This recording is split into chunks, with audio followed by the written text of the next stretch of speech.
नमस्कार। राजनीति रण से सीधी बात में आज आपका स्वागत है। हमारे साथ हैं मिलक विधानसभा से कांग्रेस के प्रत्याशी एकल वाल्मीकि जी। उनसे जानते हैं कि उनकी विधानसभा में क्या ऐसी समस्याएं हैं जिनसे लोग जूझ रहे हैं और अभी तक जो भी प्रत्याशी रहे या सरकारें रही वो उसका निस्तारण नहीं कर पाई। क्या मुद्दे हैं ऐसे आपके यहाँ विधानसभा में? देखिए, सबसे बड़ा मुद्दा तो ये है बेरोजगारी का। और पिछले 5 सालों में यूपी में डबल इंजन की सरकार है। डबल इंजन की सरकार होने के बावजूद भी ना तो वहाँ पर रोडवेज की समस्या हल हो पाई और ना वहाँ पर फ्लाईओवर की समस्या को हल हो पाया। जबकि मिलक शवात की जनता ने धरने प्रदर्शन एसडीएम को, डीएम को, सब लोगों को हम लोगों ने ज्ञापन भी दिए। ज्ञापन देने के बावजूद भी वहाँ पर किसी ने कोई सुनवाई नहीं करी। और जबकि केंद्र में भी भाजपा की सरकार थी और यूपी में भी भाजपा की सरकार थी, एक भी महिला डिग्री मतलब वहाँ पर लड़कियों को, महिलाओं को बाहर जिलों में जाना पड़ता है पढ़ाई के लिए। मिलक के लोगों को बरेली जाना पड़ता है और शवात के लोगों को मुरादाबाद जाना पड़ता है। अगर वहाँ पर महिला डिग्री कॉलेज होता तो कम से कम छात्रों को अपने ही तहसील में पढ़ाई करने का अवसर प्रदान होता। और दूसरी बात, युवाओं महिलाओं के लिए प्रियंका गांधी जी ने 40% टिकटों में आरक्षण दिया है और महिलाओं के लिए बहुत सारी, प्रियंका गांधी जी इस पुरुष प्रधान देश में महिलाओं को जो सम्मान दिया है। आप बात करते हैं, आप कह रहे हैं कि आपके वहाँ विधानसभा में रोडवेज बस अड्डा नहीं है। जी जी जी।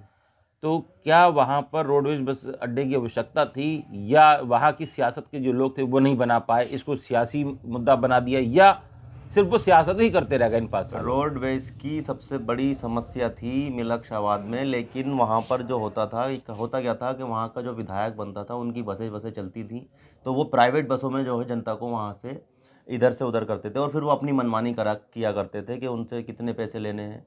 और यही इसीलिए उसको रोडवेज को जो है। दूसरी बात आती है मिलक विधानसभा जो है वहाँ पर एक फाटक है, रेलवे फाटक, जिस पर एक ब्रिज की बहुत आवश्यकता थी जो काफ़ी समय से नहीं बन पाया।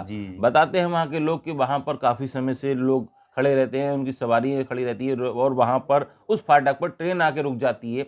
उस ट्रेन रुकने का कोई समय नहीं है कि वो 6 घंटे रुकेगी, 10 घंटे रुकेगी, 12 घंटे रुकेगी। क्या मानते हैं उसको लेकर कि सरकार को इस पर ध्यान देना चाहिए था? मैं आपके माध्यम से लोगों से ये कहना चाहता हूँ कि कांग्रेस की सरकार बन रही है। आप देख ही रहे हैं प्रियंका गांधी का जिस तरीके से इसको, कांग्रेस की सरकार बनते ही हम सबसे पहले मिलक और पटवाई के बीच में जो क्रॉसिंग है, रेलवे क्रॉसिंग, उस पर कम से कम 42 गाँव हैं, उस पर जनता को परेशानियों का सामना करना पड़ता है। हम सबसे पहले, हमारा काम ये होगा, सब सरकार बनेगी तो हम इस फ्लाईओवर का निर्माण कराएंगे। और मैं एकलव्य वाल्मीकि आपसे यही गुजारिश करना चाहता हूँ कि सबसे पहला प्राथमिकता जो रहेगी मेरी इस फ्लाईओवर की रहेगी। इसको मैं बनवा कर ही, क्योंकि पिछले 5 सालों से मैं इसके लिए धरने प्रदर्शन कर रहा हूँ।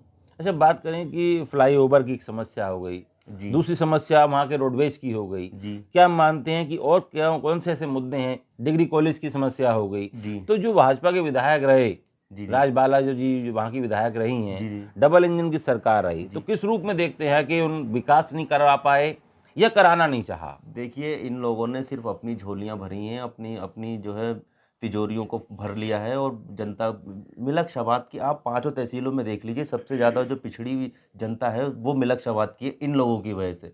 और जबकि वहाँ पर सबसे अच्छा, अगर थोड़ा बहुत फैक्ट्रियाँ लग जाती हैं, रोज़गार हो जाते हैं, अब मिलक शवात की युवाओं को जो है बाहर दूसरे ज़िलों में जाकर काम करना पड़ रहा है।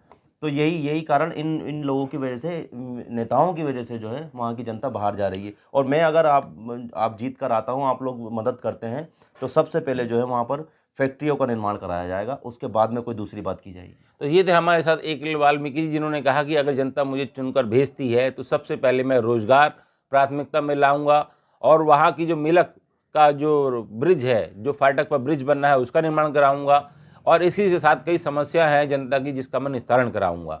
देखना होगा कि जनता इनको कितना सहयोग करती है, क्योंकि चुनाव में सब लोग आते हैं, वादे करते हैं, वादों का क्या, लेकिन अभी तक डबल इंजन की सरकार भी वहाँ अपना कोई वादा नहीं निभा पाई है। जो जनता उनसे मांग करती रही है उस पर भी खरी नहीं उतरी है।